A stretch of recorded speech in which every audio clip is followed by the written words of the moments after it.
Welcome to the Witness and Persecution podcast with Nik and Ruth Ripken. And on today's episode, we're going to talk about how often in this podcast we mention what it's like to be the tip of the spear. What does the tip of the spear do? But in this episode, we're going to actually talk about what does the rest of the spear do in the work of being overseas. I'm your host, Anthony Ball. It's great to have you join us. We've had a little bit of a long hiatus from the Witness and Persecution podcast, and now Nik is joining us back in the studio. Nik, why don't you reintroduce yourselves to our audience and maybe just give us a little bit of an update. Where have we been the last few months? What's been going on? And where has the podcast been the last few months?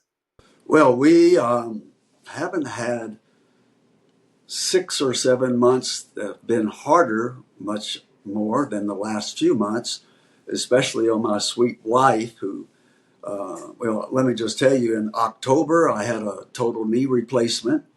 And then as soon as I finished therapy, I came down with aspirated pneumonia about the size of a fist in my right lung. And it almost did me in, Anthony, and was in the hospital for some days and got out and went from 155 pounds to 123 pounds in a matter of a couple of months, and still don't know. They had to put me on a special diet because of now I have a condition in my throat. I found out about 10 days ago that your throat contracts and relaxes to push food from your mouth down into your stomach, and so they fire and release in sequence. And because of a surgery I had 15 years ago in the front, that they put 2 cadaver bones in the back of my neck to the front of my throat, all of those muscles are firing, contracting, and opening whenever they want to. So there is no possibility of my controlling where food goes. And that will be lifelong. And so trying to find, I had to give up. Man, when your redneck has to give up bacon and bacon and lettuce and tomato and have to give up all fried foods, give up bread, give up crunchy vegetables and crunchy fruit, no potato chips, no crackers. All the good food. You know, and so it's just been hard to find things that I can gain weight with, and they told me it takes me about 45 minutes to chew my food, and they said you need to eat 6 meals a day. I figured that up. I said, well, I get up, eat 5 meals, go to bed, you know, and so that's just been challenging. And so I had that, and then had right as we were selling our dream home.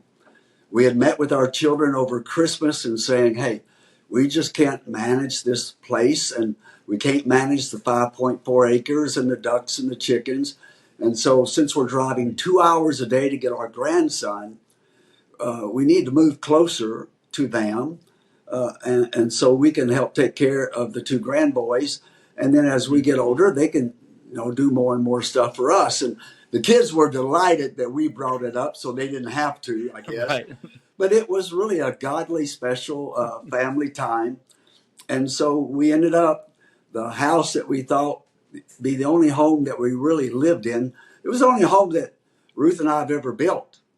And Yeah, that's right. And so we ended up selling that and moving into this mission home where we lived in it for almost 18 months on our first furlough, because we had a long furlough and did a doctorate, 90% of a doctorate, while we were here in this house that you're looking at right now. Wow. And then in 2019, we lived here a year while we built our house about 40 miles from this place. And so I probably looked at 100, 200, 300 houses online.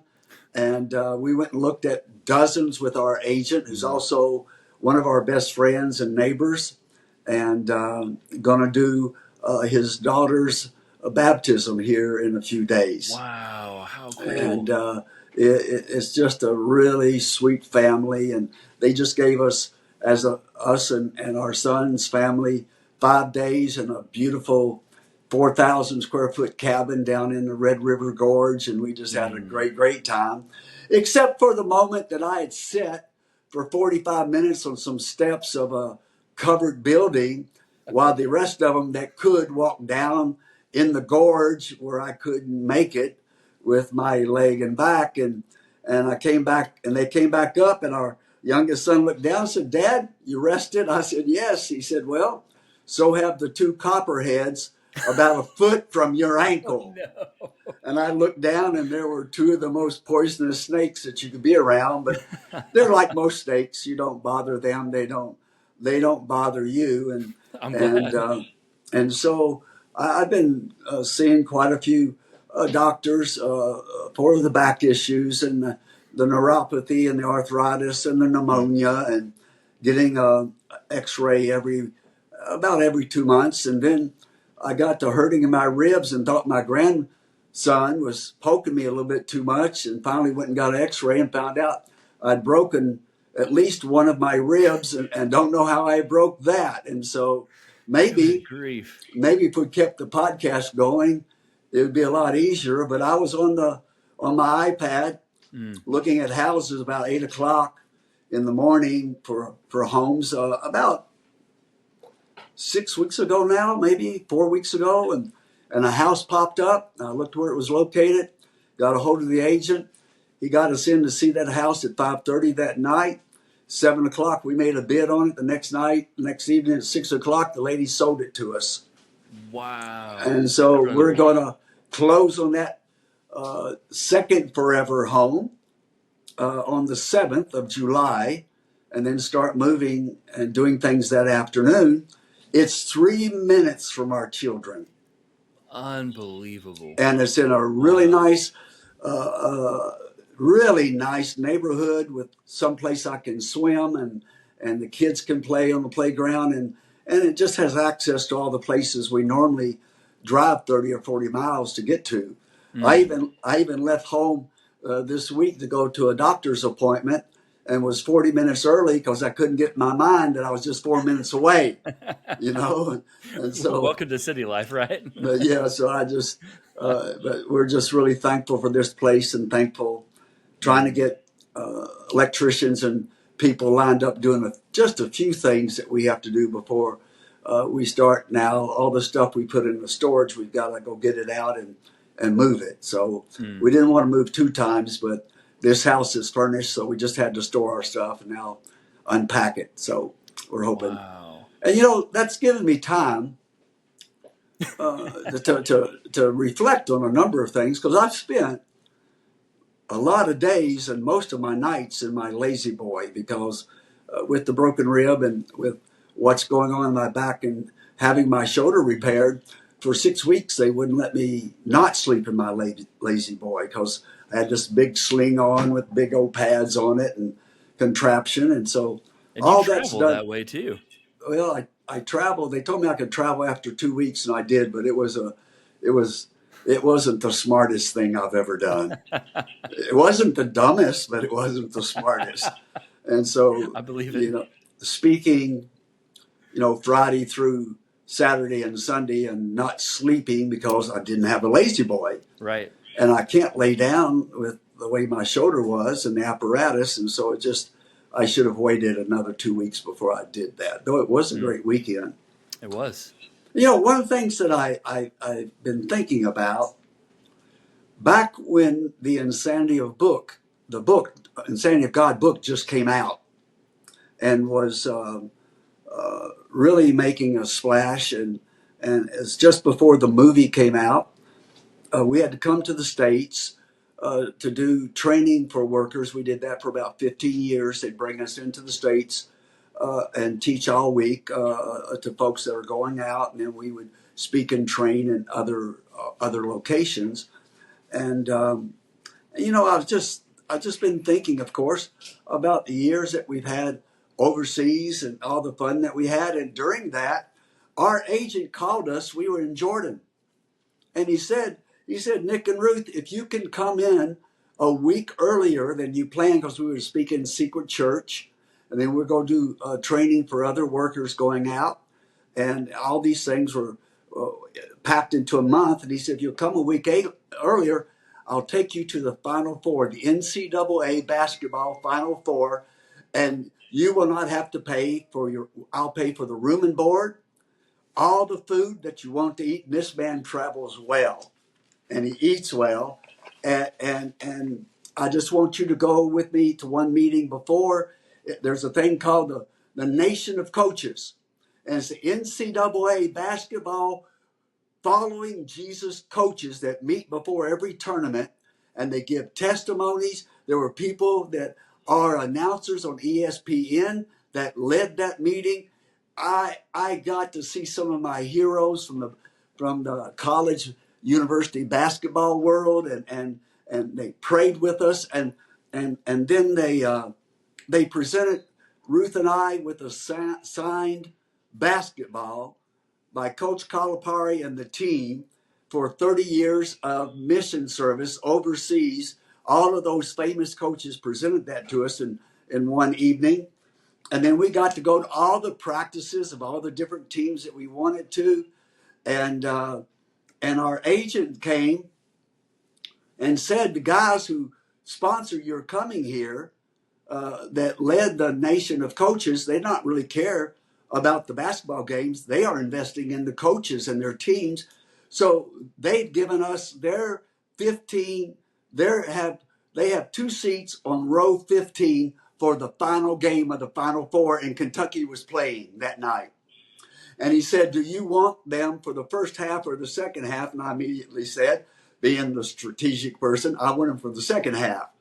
And so we were sitting on row 15 when Kentucky won their last NCAA basketball tournament. But before that, we're going to practices of UK and U of L. And a news lady came up and interviewed and said, you got on a Kentucky shirt, but you're yelling for University of Louisville now. How can that be? And I said, last time I checked, they were both from Kentucky. And if I have a choice, I'll probably go with University of Kentucky. But I love U of L too, though, to the disgust of my family, but to the joy of my wife's family. And so we're watching a practice, and this great big auditorium is probably 10% full. And there's a couple sitting in front of us, and we could hear them talking my Kentucky rural language. But the girl asked a question, and I looked down. She's filling out an application, and it was an application to do missions for 2 years with our organization. And I just said to her, that application that you're filling out could enable you to come work with us for the next 2 years if you wanted to come to the Middle East. And she said, you're with, and she named the mission organization. I said, we've been with them for over right at 30 years now, ended up almost 4 decades. And so we just had the best talk. And she's sitting there with her mom and dad, who's just listening in. And she said, you know what? I need a snack and I need a Coke. And she just got up and left. She said, I'll be back in 15 minutes. She didn't come back in an hour and a half. And I just was impressed, Anthony, to say to her mom and dad, we shared our names, and I asked them which church they're from in Western Kentucky, and they told me, and we've spoken to that church years ago. And I just, knowing what this is like, I said to them, have you blessed your daughter to go to the mission field? And the mother said, with tears streaming down her eyes, I don't think I can bring myself to do this. And her father, in anger, said, I will never bless my daughter to go to one of those countries. And so I led them to talk about how they raised their daughter, how they prayed for their daughter, how they have always been workers and deacons and that kind of thing in their church. And I said what I thought was a prophetic word for them. So your daughter is doing exactly what you've raised her to be, and the doing grows out of that being. And now you're going to send her out unblessed, unloved in that way. And it wasn't that they didn't love her, but to bless her and go into the nations for those 2 years. And we ended up talking for over 45 minutes. And my wife is talking with this young lady's mother, and I'm talking with the dad. And we talked for the longest time. And finally, the mother looked at me and she said, I will not let my daughter get on a plane without her mother laying hands on her and blessing her. And her angry daddy, also with tears in his eyes, said, I will not let my little girl I will make sure that my little girl has her daddy's blessing and approval before she does anything with her life. And I thought that was being insightful, that was being prophetic, but I checked my spirit a little bit now that we've been overseas for about 4 decades, and there's nothing that I would take back from what was said, but there is certainly something that I omitted that desperately needed to be part of that conversation that wasn't. We've loved being overseas for decades. We've loved learning new languages, going and meeting new people, eating all kinds of food. Some of the food I haven't enjoyed so much, but as the Right. one of the mottos is, where he leads me, I'll follow. What he feeds me, I'll swallow. And we've tried to do that, and swallowing is not as hard as keeping it down sometimes. But experiencing new places, crossing oceans, swimming in the ocean, body surfing with our boys in the ocean, taking big shovels and building sand castles on beaches that almost no one else ever has been to, climbing cloud-covered mountains and crossing flooded rivers and climbing up and down those mountains on horses and by hiking, being the spiritual midwives, Anthony, as we've gone to villages in East Africa, and having the entire village say yes to Jesus. And the only reason they had not believed is that no one had ever told them about the life, death, and resurrection of Jesus. And then we've also, of course, and our listeners know that we've done the other extreme. Almost the last half of our ministry of the 4 decades was spent among believers who are routinely persecuted for giving their lives to Christ. Right. And then going to, 70 some countries where they routinely are beaten, kicked out of their families, had their kids and jobs taken from them, put in prison, tortured, and often killed for their faith.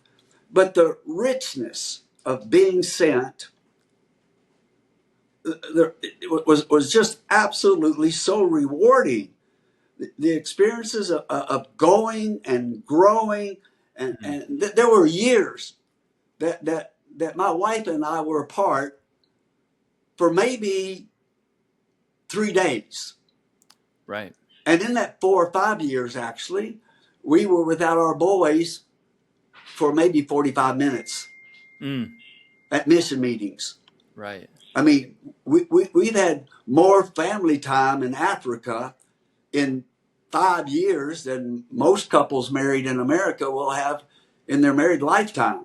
Wow. I mean, 24/7. And to watch our boys grow up in that environment and learn languages and not think of themselves as a white, Caucasian, Southern American, whether there's a lot of good things in that. But like our youngest, I've often said, he considers himself an African American African. And he's tribal in that he belongs to his friends to the core. And Absolutely. something that happens to his tribe is what's happened to him, even if he was not in that location at that time.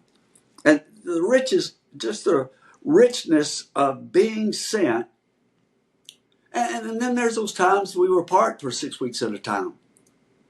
Those years, 7 years in Somalia, when I did not know what was going on with Ruth and the boys in Nairobi, and they could not know what was going on with me all over Somalia, and yet, and that in its way strengthened our marriage, put some real steel in it, made our sons much more tender to the kingdom of God, because they saw a faith in their father and mother that they were willing to die for, not just live for, not just to go for.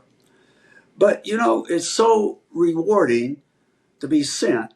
But now we're back in the States, and we're keeping, or have been keeping, our grandson 5 days a week since he was 3 months old, and now he's 3 years of age. And it's killing me that he's going to daycare a few days a week. I can't stand it. And they say, well, Daddy, you can go get him from daycare anytime you want to. I said, well, then he'll never go to daycare. I'll pick him up as you drop him off. And now that we're back and we're watching these boys grow, our grandchicks grow, we're watching them learn. We got to watch our oldest grandson. By the time he was 5, he was reading on an 8-year-old level, and he's gone up to Maryland. He's flown to Maryland as a 9-year-old, a 10-year-old, and 11-year-old by himself to be with our older son, and it was taking him throughout the NASA buildings. And he's got to talk to people who are designing satellites and platforms that go up into space and study the movements of the heavens. And that boy, now at 11 years of age, just knows he wants to be like his uncle. And his uncle is mentoring him now. And sometimes he goes up and spends a week at NASA. And sometimes he goes up like this last time.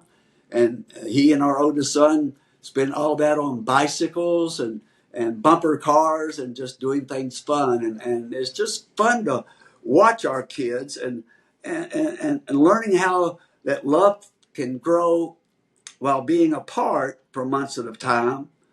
It's also awesome to be here with the extended family that we've never had and to watch it on this side. But now here's what's on my mind. Now that I'm reflecting on the possibility of our son and the daughter-in-law that they have chosen each other, and our 2 grandsons getting on a plane and going overseas themselves, I can't stand it. It just almost crushes me to think that I would not be, now that we've bought our new home and we close on it on the 7th, and we'll start moving in after some repairs, and we're going to be 3 minutes from our kids. They can ride their bikes to us by a back way and avoid traffic. And the thought now of them getting on a plane and us not being with them on their birthdays, with Christmas, and sending them out wherever they might travel in the world, I've realized I have really been insensitive, not to those who have sent us out and to all that we're thankful for as being sent out ones, but realizing that I have taken for granted all of those grandparents and parents and aunts and uncles and best friends who have put their children on airplanes to come out and serve with us from 3 years to 4 years to 5 years to a lifetime, and not having them for their birthdays, not having them for Christmases. And I've realized that to watch our son, daughter-in-law, and 2 grandsons get on a plane and go to Africa would be, in my soul, 10 times harder than it ever was for me to get on a plane and go to Africa. Wow. One is an adventure. The other is a sacrifice. And one, in the way that we've experienced it, was like living the resurrection. And I know that those who sent us out, and my parents are not alive that I can go and cry with them and thank them for the strength to send us out. I can't imagine the sacrifice and the commitment that it takes to be a sender. And it feels like to me now in this season of life, it's much harder sending than it is to go.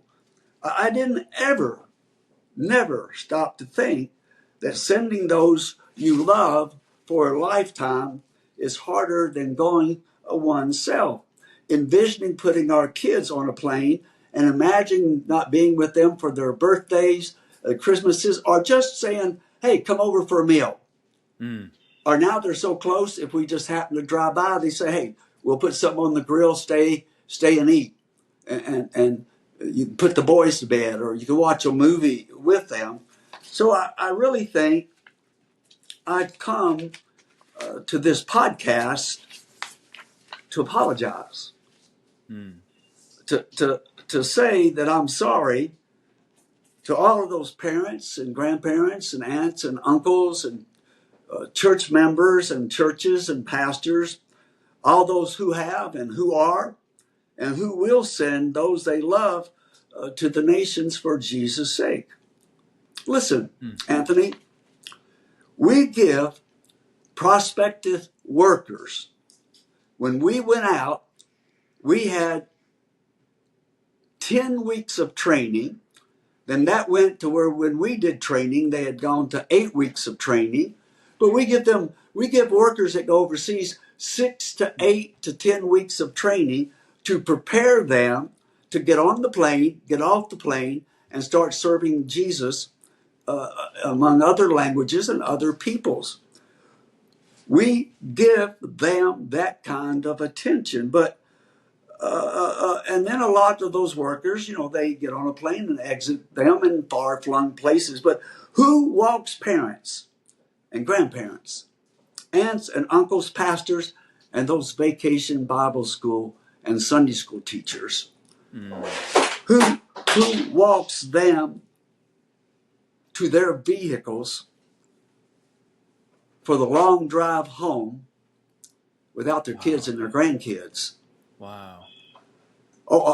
We have laughed and enjoyed back in the days where they could walk us to the gate and see us walk down the tunnel and get on the airplane. But my wife did, but I never truly imagined what it was like for our parents and friends to get in their car and go home and not expect to see us. And that first time they didn't see us for 5 years. For 5 years. And lots of workers, when we got off the airplane in Malawi, they had a big sign saying, welcome to Malawi, Ripkens. And there were 30 or 40 workers there to meet us. And we went there and had a big party. And who walks parents and grandparents and aunts and uncles and pastors to their cars? Right. Who takes them out to eat and says to them, well done. We're so proud of you. Wow. You have done the hardest thing there is in life, in Christian life, and that is to be the father and the mother who sends the son, with the cross perhaps being in their future. As workers, we visit huts, we visit homes, we go to villages and apartments, and we visit people by the dozens and hundreds and thousands, wherever the Holy Spirit, Almighty God, leads us. Who visits those who stay behind? Who holds we always talk about holding the rope for workers. Who holds the rope for those who hold our ropes? Who visits them? Who have given the most expensive gift they can give to God, and that is their kids and their grandkids. Wow. Who even sits for a moment and considers having mission training for those who sinned, and have those who have sinned say, this is what this is going to be like. This is what this feels like. And especially, but long before, we had all of this electronic ways of connecting with our loved ones. Still, you can't do that in a lot of the lost places of this planet. And Right. we lived without a telephone for the most part for the first 5 years. And you're just putting, I mean, who walks in their homes and says, hey, how's Ruth and how's Nick doing? How are your grandboys doing? How are you holding up? You need to know, not only to say to us overseas how proud they are of us who have gone, but how proud we are of those who sent us and didn't get to go. Right. Mm. Who visits and loves those who stay behind and have given the most expensive gift? This is my apology.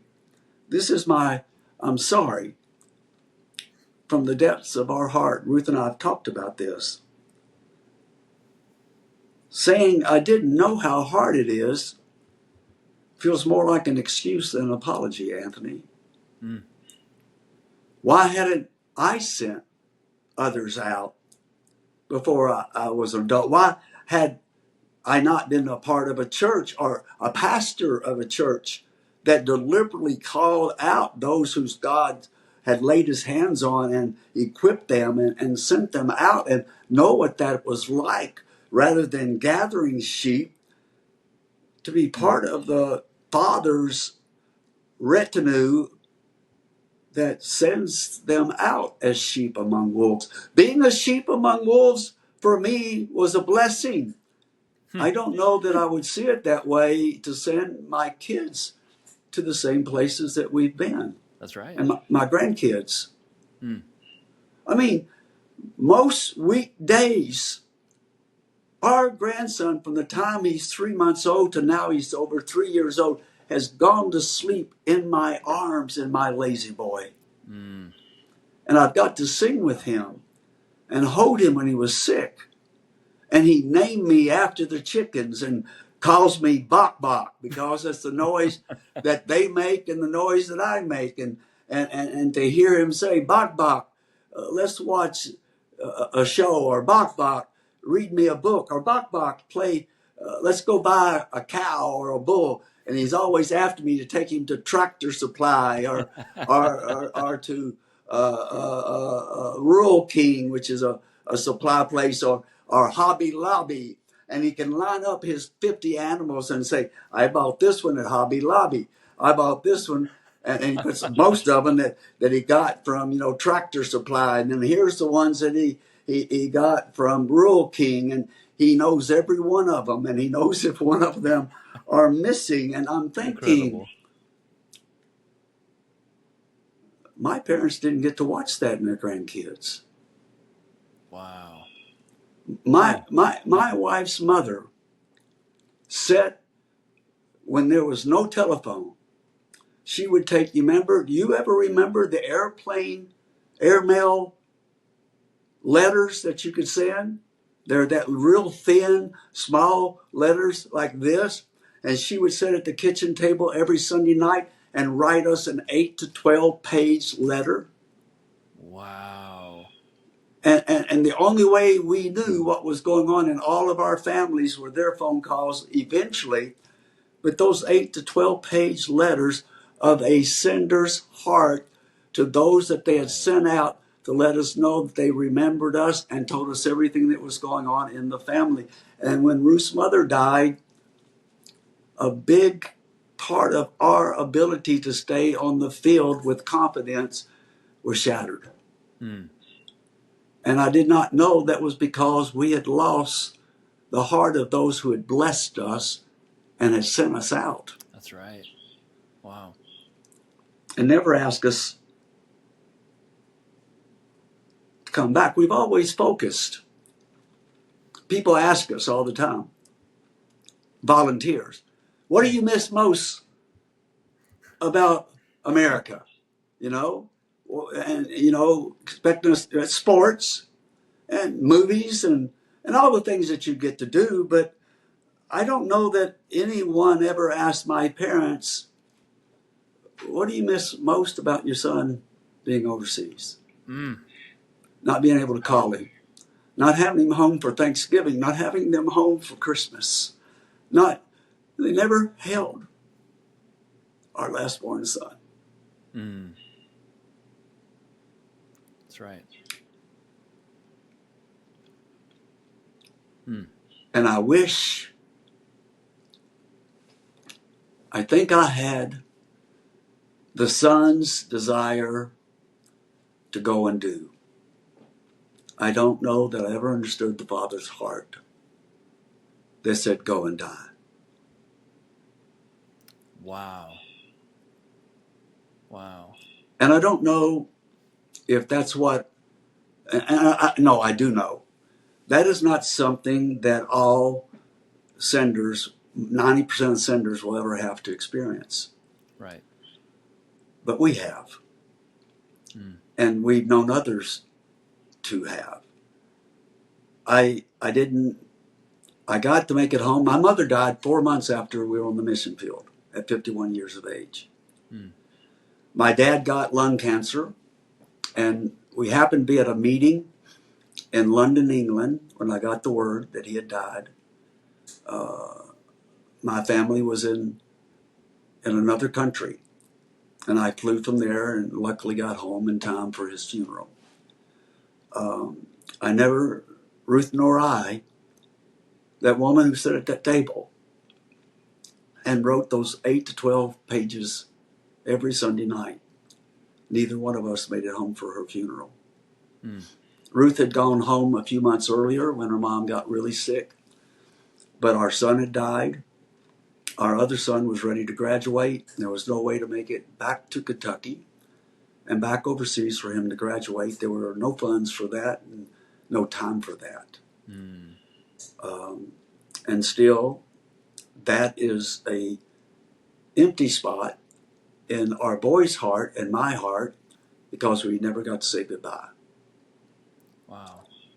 And I just want to say that probably now that we think about it, that our almost 4 decades, 37 years overseas, was predicated by 30 years of Ruth's parents and my parents pouring their lives into us, putting clothes on our back, food in our belly, Mm. demanding that we get all the education we could stand and pushing us beyond that. And that the 37 years of going was predicated by 35 years of preparation by those who sent us out. Wow. And that includes church members, deacons, elders, that includes pastors who are our friend. And I remember being a little bit hurt when some of our best friends didn't show up at that airport the first time, who could walk back to the gate to say goodbye to us.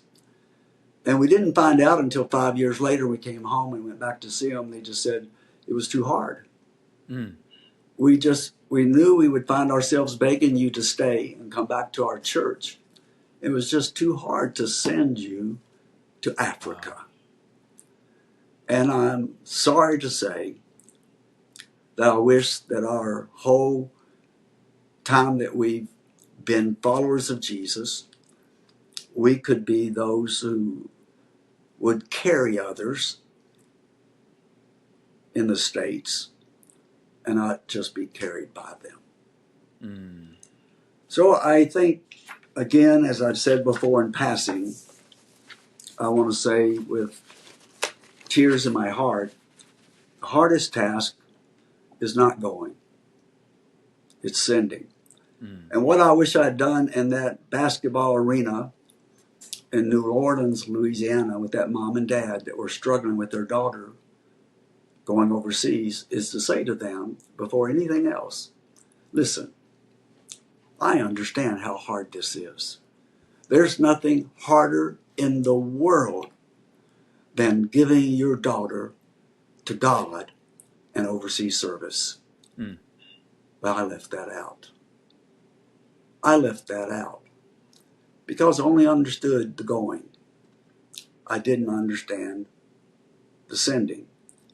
I wish I remembered their names.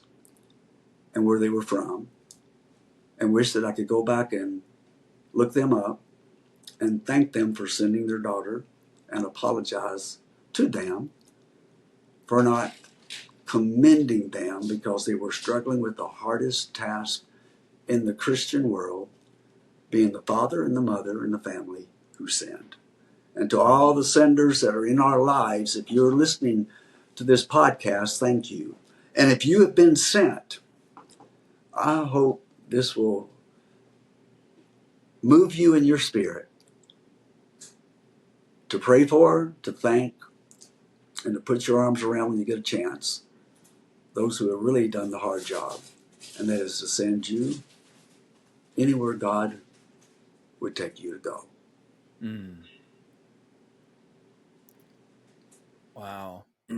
Nik, that is incredible. And I want to even just reach out to our listeners right now, because I know that there are going to be some people listening, moms and dads who have sent daughters, who have sent sons, grandparents who have sent kids and grandkids to the field. They're probably listening even right now. And so we want to extend, we do this most of our podcasts, but we want to remind you that if you want to connect with Nik and Ruth, maybe you're struggling, have some questions, maybe you're about to send, maybe you've already sent, and maybe you just need some encouragement, some prayer, we encourage you to write into our website. If you will write to question@nikripken.com, question@nikripken.com, Nik and Ruth will see that. They'll read it. If you just want only Nik to see it or only Ruth to see it, you can just put on the subject line for Ruth only, for Nik only. We want to hear from you. We want to be able to pray for you. But more than anything, we want to encourage you and commend you, like Nik said, for the way that you have fulfilled the hardest task of sending your kids, daughter, son, grandkids overseas. Nik, thank you. And I think it's really important for us to know that that knowledge doesn't come by easily. And that doesn't come by after 6 months or a year of experience. That comes from 4 decades of being sent, of sending, of interacting with moms and dads and grandparents and aunts and uncles and siblings. So thank you, Nik. I think this is going to be extremely helpful for a lot of people around the world who are struggling with that very issue of sending the very best overseas.